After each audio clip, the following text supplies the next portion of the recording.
আপনার দুর্গাপুজো তো ভালোই হবে।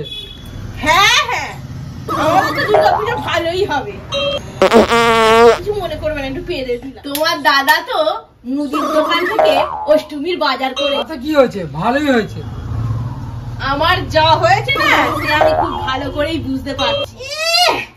অষ্টমীর বাজার হয়েছে, আবার নবমীর বাজার। তাহলে তো তোমার খুব ভালোই হবে। আমার আবার কিসের ভালো হবে? আপনার তো ভালোই হলো, আপনি ঘরে বসে টিভি পর্দায় চোখ রাখবেন।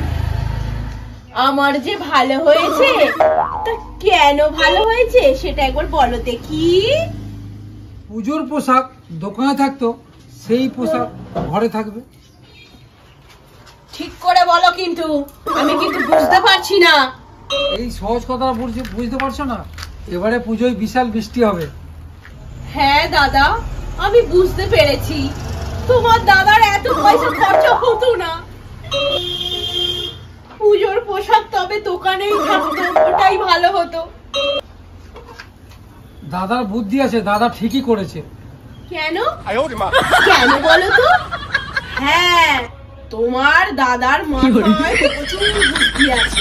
মাথায় বুদ্ধিটা সাইকেল দোকানের টায়ারের মতো। কেন বলো তো?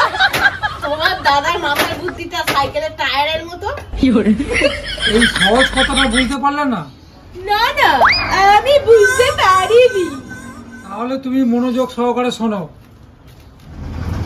হ্যাঁ শুনছি, তুমি বলো। ধরে নাও পুজোর পোশাক বাজারে ছিল, সেই পোশাক ঘরে এলো আলমারির ভিতরে। তাহলে ধরে নাও বাজারটা রোলিং হলো সাইকেলের টায়ারের মতো ভাবেই দেশ এগোচ্ছে। হ্যাঁ দাদা, তুমি ঠিকই বলেছ। তোমার দাদার বুদ্ধি পুরু সাইকেলের টায়ারেরই মতো। ও দাদা, তোমার পায়ে না আমি একটু নমস্কার করতে চাই। না বলছি আমার পায়ে হাত দিস না।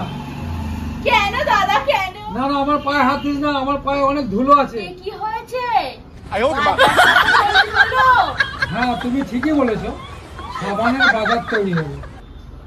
কি সব উল্টো